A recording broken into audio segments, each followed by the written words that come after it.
रीट पात्रता के लिए जो एग्ज़ाम होने जा रहा है उसके लिए रीट लेवल सेकंड के अंदर मैथ्स की क्लासेस को आज अपन स्टार्ट कर रहे हैं और ये क्लासेस सिलेबस वाइज होगी। और उस सिलेबस के अंदर जो पहला टॉपिक है उसका नाम है घातांक, जहाँ से अपन क्लासेस स्टार्ट कर रहे हैं। और ये जो क्लासेस हैं वो C TET, M P TET, U P TET, जितने भी टीचर्स पात्रता के लिए एग्ज़ाम होते हैं उन सभी के सिलेबस को कवर करेगा। तो नमस्कार साथियों, मैं हूं दिलीप सिंह चौहान और आपका स्वागत है आरपीएससी मेकर यूट्यूब चैनल पर। अपन पढ़ने जा रहे हैं, टॉपिक का नाम है घातांक।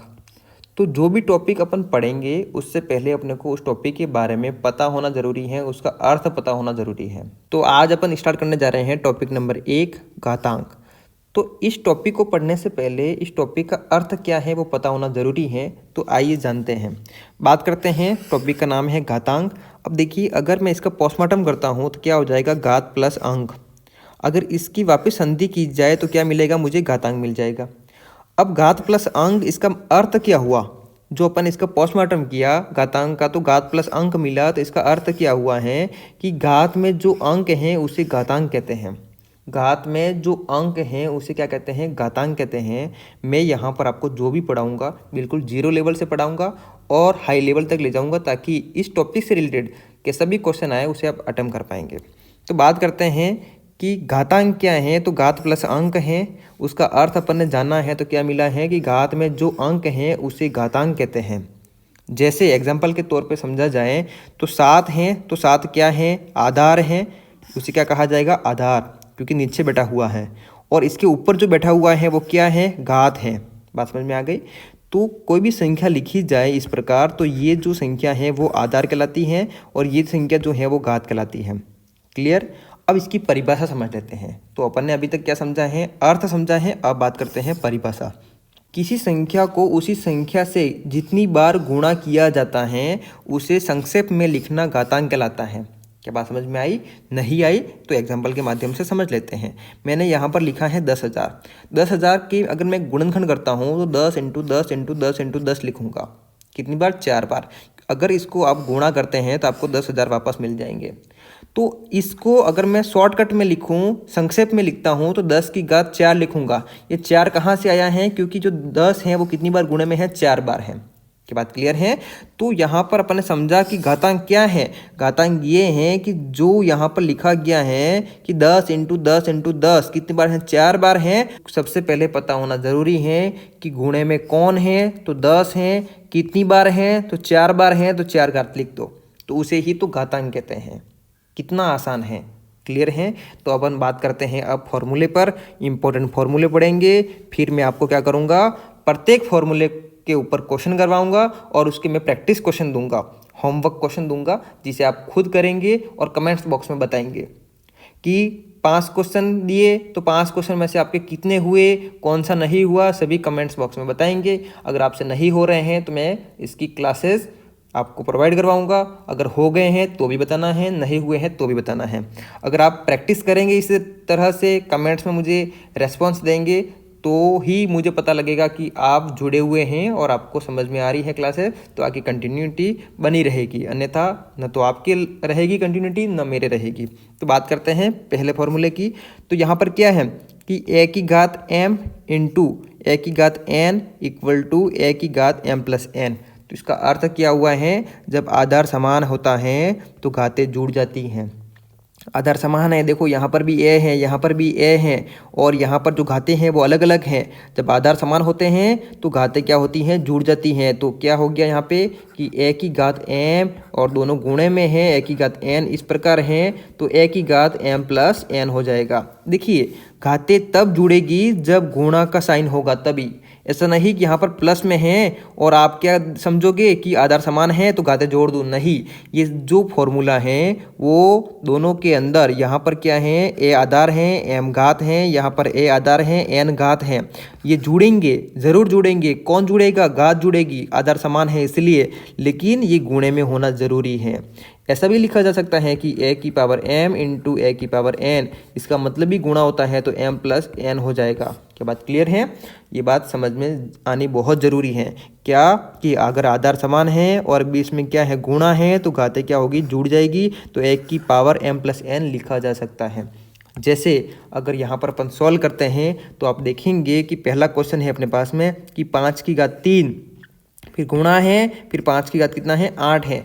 तो इसको मैं जोड़ सकता हूँ, क्या लिख सकता हूँ कि 5 लिखूँगा और घातें क्या हो जाएगी, जुड़ जाएगी, 5 की घात 3 + 8 हो जाएगा। तो फाइनली यहाँ पर देखेंगे कि 5 की जो घात हैं वो कितनी हो गई हैं, 11 हो गई हैं। आंसर आ गया है, कोई दिक्कत है क्या, नहीं।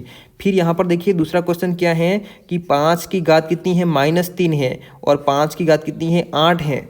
कोई दिक्कत नहीं है, जो अपना फॉर्मूला कहता है आधार समान है, घातें जोड़ दो तो 5 का 5 आएगा, तो माइनस का 3 है लिखो, फिर क्या है जोड़ रहे हैं, प्लस का आ गया है, फिर 8 लिखा।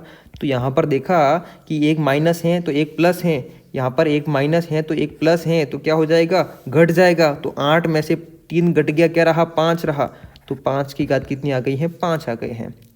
इसी प्रकार यहाँ पर देखो कि 5 की घात कितनी है, 3 है, 5 की घात कितनी है, -8 है। कोई दिक्कत नहीं है, जैसा कह रहा है वैसे करते जाना है। तो 5 की घात क्या हो जाएगा, आधार समान है, जुड़ जाएगी घातें, 3 फिर प्लस जोड़ रहे हैं, लेकिन यहाँ पर देख रहे हैं इसकी घात क्या है, -8 है, तो कोष्टक में लिखना जरूरी है, तो -8 हो जाएगा। देखिए ये आपको नॉलेज होगा इसका, और आप इसको 1 सेकंड के अंदर कर रहे होंगे, लेकिन जिसको ये नॉलेज नहीं है या फिर नॉलेज है फिर भी आप सीख रहे हैं, तो सभी स्टेप करना ज़रूरी है। अभी इसलिए करना ज़रूरी है ताकि आप गलती नहीं करेंगे और कॉन्सेप्ट को सीख जाएंगे। कॉन्सेप्ट को सीखने के बाद में डायरेक्ट करेंगे, 1 सेकंड के अंदर आंसर ले आएंगे, कोई दिक्कत नहीं है। अपने को टारगेट ही वही है कि अपने को 1 सेकंड के अंदर आंसर लाना है, लेकिन पहले सीखना होगा। तो यहाँ पर अपन देखें तो 5 की घात 3 का तो 3 आ जाएगा, और प्लस और माइनस में क्या हुआ, झगड़ा, तो माइनस वाला जीत गया और कितना गया है, 8। तो यहाँ पर देखो कि माइनस वाला बड़ा है, तो माइनस में से प्लस वाला गया, तो 8 में से 3 गया, 5 रहा, लेकिन 5 किसका रहा, यहाँ पर देखो बड़ा कौन है, बड़ा कौन है, माइनस वाला। यहाँ पर देखो अपन ने देखा कि बड़ा कौन था, प्लस का साइन वाला बड़ा था, जिसके आगे जिसका साइन होता है वो बड़ा होता है। देखिए इसके आगे ये साइन है और इसके आगे ये साइन है, तो यहाँ पर देखा कि प्लस वाला बड़ा था तो प्लस का साइन आया। यहाँ पर देख रहे अपन कि माइनस वाला बड़ा है तो माइनस का साइन आएगा। तो 5 की घात कितनी आ जाएगी, -5, क्योंकि -8 में से 3 गया तो 5 रहा, लेकिन किसका, माइनस का। ये भी देखना ज़रूरी है, छोटी छोटी बातें। फिर यहाँ पे बात करते हैं, ध्यान से देखो कि माइनस का 3 है और माइनस का 8 है, और 5 की घात में दे रखा है आधार समान है, घातें जुड़ जाएगी, तो 5 लिखा, फिर माइनस का 3 है, फिर प्लस, फिर क्या हो जाएगा, -8। अब देखो कोष्टक खुलेगा, झगड़ा होगा, कौन जीतेगा, माइनस, तो माइनस का कितना है, 3 है, और माइनस का कितना है, 8 है। तो आपको पता है जैसे प्लस वाली संख्या जुड़ती है वैसे माइनस वाली संख्या भी जुड़ जाएगी। तो यहाँ पर कितना आ जाएगा, 5 की घात -11। तो इस तरीके से इसका बेसिक कॉन्सेप्ट है, क्या है कि जब आधार समान हो तो घातें क्या हो जाएगी, जुड़ जाएगी, और इस तरीके से अपन ऐसे क्वेश्चनों को सॉल्व कर सकते हैं। मैं जानता हूँ कि आपने इसको ध्यान से समझा होगा और आपको समझ में आया होगा। कमेंट्स करके ज़रूर बताना कि आपको समझ में आया है या नहीं। और देखिए यहाँ पर अपने सीरीज स्टार्ट हुई है HMQ, मतलब होमवर्क क्वेश्चन, ठीक है, जिसमें पहला क्वेश्चन मैंने आपको दिया है, जिसके अंदर ऊपर जैसा करवाया है वैसे क्वेश्चन है। इसको आपको करके कमेंट्स बॉक्स में बताना है।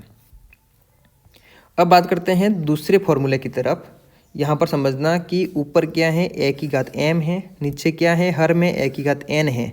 अगर इस प्रकार कभी आपको मिले तो आप क्या लिखेंगे कि a की पावर m एच लिखोगे, उसमें से जो n है वो क्या घटा देंगे। भाग इस तरीके से भी हो सकता है, भाग इस तरीके से भी हो सकता है, दोनों का आंसर इसी फॉर्मेट में आएगा। अगर ये फॉर्मूला समझ में नहीं आया है, कोई दिक्कत वाली बात नहीं है, यहाँ पर अपन अप्लाई करेंगे तो समझ में आ जाएगा। अब नंबर 2 फॉर्मूले के आधार पर जो पहला इसका एग्जाम्पल है वो क्या कह रहा है कि 2 की घात कितना है, 7 है, 2 की घात कितना है, 3 है, इसको सॉल्व करना है। एज इट इज़ फॉर्मूले पे बेस पे अपन काम कर रहे हैं, तो क्या हो जाएगा कि 2 का 2 लिखा मैंने और 7 का 7 रहेगा, और जो हर में है, हर में ऊपर लाऊंगा तो 3 है तो कितना हो जाएगा, -3 हो जाएगा। फॉर्मूले के अकॉर्डिंग समझो या फिर नियम के अकॉर्डिंग समझो, बात तो एक ही हो रही है। तो मतलब 3 ऊपर आते ही क्या होगा, माइनस लेके 3 लिख देना है। तो फाइनली 2 की घात कितना हो जाएगा कि 7 में से 3 गया 4 आ गया है। बात क्लियर। इसी प्रकार यहाँ पर समझो आप, क्या है घात, -7 है, क्या है घात, 3 है, उससे फर्क नहीं पड़ता है। अपना जो मेथड है वो ये कहता है कि ऊपर वाले को एज इट इज लिखना है, और नीचे वाला जब n लगाओ उससे पहले बीच में क्या लिख दो, माइनस लिख दो, क्योंकि आधार तो दोनों का समान है। तो यहाँ पर मैंने क्या लिख दिया है, 2 लिख दिया है। माइनस का 7 है तो लिख दिया पहले से, कोई फर्क नहीं पड़ेगा। लेकिन 3 को लाऊंगा उससे पहले क्या लिखना, मुझे माइनस लिखना है। तो हो गया मेरा काम। क्या है, 2 का 2 लिखा और दोनों माइनस से जुड़ जाएंगे, तो माइनस के 7 माइनस के 3 कितना हो गया है, माइनस के 10 हो गया है। बात क्लियर है ना, आसान है, समझना होगा आपको कि हो क्या रहा है। तो यहाँ पर देखें तीसरा क्वेश्चन है कि 2 की घात 7 है, 2 की घात -3 है, तो कोई फर्क नहीं पड़ता है, जैसा है वैसा लिखो। क्या है, 2 की घात 7 लिख दिया मैंने, बात क्लियर है। लेकिन -3 लाने से पहले क्या करना होगा मुझे कि माइनस यहाँ पे लिखना होगा, और -3 पहले से आ रहा है। तो यहाँ पर देखो कि 2 की घात कितनी है, 7 है, और यहाँ पर कोष्टक खोलूंगा, झगड़ा हो गया, माइनस इंटू माइनस प्लस, तो यहाँ पे कितना आ जाएगा, प्लस का 3। आपको पता होना जरूरी है क्या कि प्लस का गुणा अगर प्लस से होता है, प्लस का गुणा अगर प्लस से होता है तो प्लस ही आता है, और माइनस का गुणा अगर प्लस से होता है तो माइनस आता है, और प्लस का गुणा अगर माइनस से होता है तो भी माइनस आता है, और माइनस का जो गुणा है वो माइनस से होता है तो प्लस आता है। तो यहाँ पर याद रखने का तरीका ये है कि प्लस का गुणा प्लस से होगा तो प्लस आएगा, ये तो सबको पता है, सेम सेम का सेम आता है। और दूसरी बात, अगर माइनस का गुणा माइनस से होगा तो प्लस आएगा, बात क्लियर है। और माइनस हो एक तरफ, दूसरी तरफ प्लस हो, या फिर एक तरफ प्लस हो दूसरी तरफ माइनस हो, दोनों एक ही बात है, गुणे में है, आगे पीछे लिख देंगे, आसान है ना। अब यहाँ पे देखो कि -2 इंटू 3 लिखता हूँ, या फिर 3 इंटू -2 लिखता हूँ, दोनों बात तो एक ही है ना, गुणे में है, आगे पीछे लिखने से मान में कोई परिवर्तन थोड़ी होता है, दोनों एक ही बात है, इसलिए मान हमेशा क्या आ गया, माइनस ही आएगा। तो माइनस के यहाँ पे 6 आएंगे, यहाँ पे भी माइनस के 6 आएंगे, बात समझ में आ गई आपको। इसलिए ये तो आसान है, याद रखना। ध्यान ये रखना है कि गुणा होगा तभी पॉसिबल है, ये गुणे की बात कर रहे हैं अपन, कि माइनस का गुणा अगर प्लस से करता हूँ तो माइनस आएगा, और प्लस का गुणा अगर माइनस से करता हूँ तो भी माइनस आएगा, बात समझ में आ गई। और प्लस का गुणा यहाँ पे प्लस से होगा तो क्या आएगा, प्लस आएगा, और माइनस का गुणा माइनस से होगा तो क्या आएगा, प्लस आएगा। इसी प्रकार यहाँ पे देखा होगा कि माइनस का गुणा कोष्टक खोलने पर क्या हुआ, गुणा हुआ, यहाँ पर क्या हुआ, कोष्टक खोला तो गुणा हुआ, कि माइनस इंटू माइनस, जब माइनस इंटू माइनस करता हूँ तो प्लस आता है, तो प्लस आ गया, बात क्लियर है। और 7 और +3 कितना हो जाएगा, 10 हो जाएगा। तो इसी तरीके से अपने को बेसिक से सीखना है, बात समझ में आ गई। देखिए थोड़ा सा और आगे बढ़ते हैं, अगला क्वेश्चन नंबर 4, 2 की घात -7 है और 2 की घात -3 है, इसको सॉल्व कैसे करेंगे, जैसा है वैसा लिख दो, कि 2 लिखा, फिर क्या है, माइनस का 7 है। अब देखो -3 लाने से पहले क्या लिखना होगा, माइनस, और फिर कोष्टक में लिखेंगे -3। इसको सॉल्व करेंगे कि 2 की घात -7 है, कोष्टक खोलूंगा तो माइनस माइनस प्लस हो गया है और 3 आ गया है। फिर भी यहाँ पे आप देख रहे हैं कि माइनस वाला बड़ा है, तो -7 में से 3 गया तो क्या आ जाएगा, 4 आ जाएगा, लेकिन किसका आएगा, माइनस का, क्योंकि माइनस की संख्या बड़ी है। ये बातें समझनी बहुत ज़रूरी होगी। अब आपके दिमाग में आ रहा होगा कि यहाँ पर भी मैं माइनस किया कि 7 में से 3 गया, 4 आ गया है, और यहाँ पर भी माइनस किया है क्योंकि एक संख्या माइनस की एक प्लस की है तो माइनस होगा, तो 7 में से 3 गया, 4 आया है। लेकिन यहाँ पे माइनस का 4 लिखा है, यहाँ पे प्लस का 4 लिखा है, ये क्या फंडा है। तो ये फंडा ये है कि 7 के आगे क्या है, प्लस है, तो प्लस वाली संख्या बड़ी हुई, 3 तो माइनस की है ना, इसके आगे माइनस है तो ये 3 माइनस की है, तो 7 किसकी है, प्लस की है, तो जिसकी संख्या बड़ी होती है उसका साइन आता है, तो घटा तो जरूर, लेकिन 7 में से 3 गया, 4 आया है, किसका, प्लस का, क्योंकि प्लस की संख्या बड़ी है। अब यहाँ पर देखो कि ये तो प्लस की है, 3 प्लस की है, और 7 जो है वो माइनस की है, तो यहाँ पर अपन ने देखा कि जो बड़ी संख्या है वो माइनस की है, तो माइनस में से छोटी संख्या निकल गई तो बड़ी वाली रही, तो 4 क्या आ जाएगा, माइनस का आ जाएगा। और इसी के आधार पर आपको होमवर्क क्वेश्चन 2 दिया जाता है, जिसमें आपको ये 4 question as it is same question करने हैं, ताकि आपको पता लगेगा कि क्या सीखा और क्या उसको आप कर पा रहे हैं या नहीं कर पा रहे हैं। कमेंट्स में ज़रूर बताना है आपको। अब आते हैं तीसरे फॉर्मूले पर। तीसरा फॉर्मूला थोड़ा आसान है, लेकिन उसको भी अपन एक्स्ट्रा ऑर्डिनरी बना दिया है ताकि आपको समझ में आ जाए, ताकि माइनस प्लस के जो झंझट हैं वो भी आपके सामने ख़त्म हो जाए। कैसे कि a की घात m है और फिर कोष्टक लगा हुआ है, फिर बाहर n है। जब कोष्टक खोलते हैं तो ये दोनों जो हैं वो गुणे में आ जाते हैं। सिंपल सा मेथड है कि a की पावर क्या है, m है, फिर बाहर कोष्टक लगा के n लिख दिया है। जब कोष्टक को हटाते हैं अपन तो क्या होगा, ये दोनों क्या हो जाएंगे, गुणे में आ जाएंगे। बात क्लियर है। तो ऐसा ही यहाँ पे लिखा गया है, इसको अपने को सॉल्व करना है। देखो बात करते हैं, पहला क्वेश्चन है इसके अंदर कि 7 की घात 2 है कि होल पावर कितना है, 8 है। इसको सॉल्व कैसे करेंगे कि 7 की घात 2 है, 2 लिख दो, जैसे कोष्टक को हटाऊंगा ये गुणे में आ जाएगा और 8 आ गया है। तो यहाँ पर आप देखेंगे 7 की पावर 8 दूनी 16 हो जाएगा, क्लियर है ना, कोई दिक्कत वाली बात नहीं है। सेम इसी प्रकार यहाँ पे देखिए कि 7 की घात कितनी है, -2 है और कोष्टक में कितना है, 8 है। अब इसको सॉल्व कैसे करेंगे, तो वैसे ही होगा कि 7 की घात कितना है, -2 लिख दो, कोष्टक खोलने पर क्या हो जाएगा, गुणे में 8 आ जाएगा। तो यहाँ पर कितना हो जाएगा कि 7 की पावर, एक माइनस का एक प्लस का है तो क्या आ जाएगा, माइनस का आ जाएगा। तो माइनस का कितना हो गया है, 16। बात क्लियर है, ठीक है, सीखा रखा मैंने ये सभी बातें, है ना।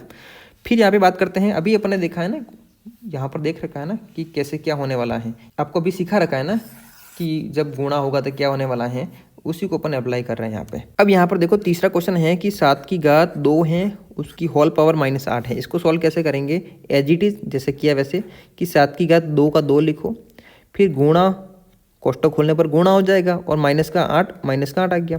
तो यहाँ पर देखें कि 7 की पावर कितना हो जाएगा, -16 हो जाएगा। तो मैंने बात सिखाई थी कि -2 × 8 करो या 2 × -8 करो, एक ही बात है, माइनस का प्लस से गुणा हो रहा है तो माइनस ही आना है। बात सीखी हुई है अपन ने। इसी प्रकार यहाँ पर देखिए कि 7 की घात क्या है, -2 है और उसकी होल पावर -8 है। उसको सॉल्व कैसे करेंगे, तो 7 का 7 लिखेंगे, उसकी घात -2 है और कोष्टक खोलने पर गुणा आएगा और -8 आ गया है। तो यहाँ पर आप देखेंगे कि दोनों माइनस का गुणा होने पर क्या होता है, प्लस होता है, मतलब 7 की घात 8 दूनी क्या हो जाएगा, 16 हो जाएगा। अगर ये कॉन्सेप्ट आपको समझ में आ गया है तो आपको होमवर्क क्वेश्चन नंबर 3 को सॉल्व करके कमेंट्स में बताना है। अब बात करते हैं इसके फॉर्मूला नंबर 4 की, a की पावर 0 = 1। इसका मतलब क्या है कि कोई भी संख्या ले लो, उसकी घात अगर 0 है, उसका मान ऑलवेज हमेशा क्या होगा, 1 ही आएगा। जैसे एग्जांपल की बात करते हैं यहाँ पे कि 7 की घात क्या है, 0 है, तो इसका आंसर कितना आएगा, 1 आ जाएगा। 25 की घात कितनी है, यहाँ पर 25 की घात कितनी है, 0 है, तो 25 की घात 0 मतलब इसका मान क्या आएगा, हमेशा 1 आएगा। बात समझ में आ गई। किसी की भी घात अगर 0 है, उसका मान क्या आएगा, 1 आएगा।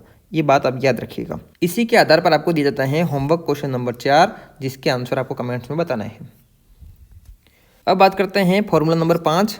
यहाँ पर समझना कि a की घात क्या है, -m है। अगर यहाँ पर देखना ये क्या है, अंश है, ये ऊपर वाला अंश है, मतलब देखिए कोई भी संख्या मैं लिखता हूँ ये अंश है, अगर मैं इसको ऐसे लिखता हूँ तो ये क्या है, हर रूप है ना, समझ में आइए। ऊपर वाला कहलाता है अंश और नीचे वाला कहलाता है हर, तो इस बात को आप याद रखिएगा। अब यहाँ पर समझना कि मैंने लिखा है P/Q लिखा है, तो P जो है ऊपर वाला जो है वो कहलाता है क्या, अंश कहलाता है। बात क्लियर है।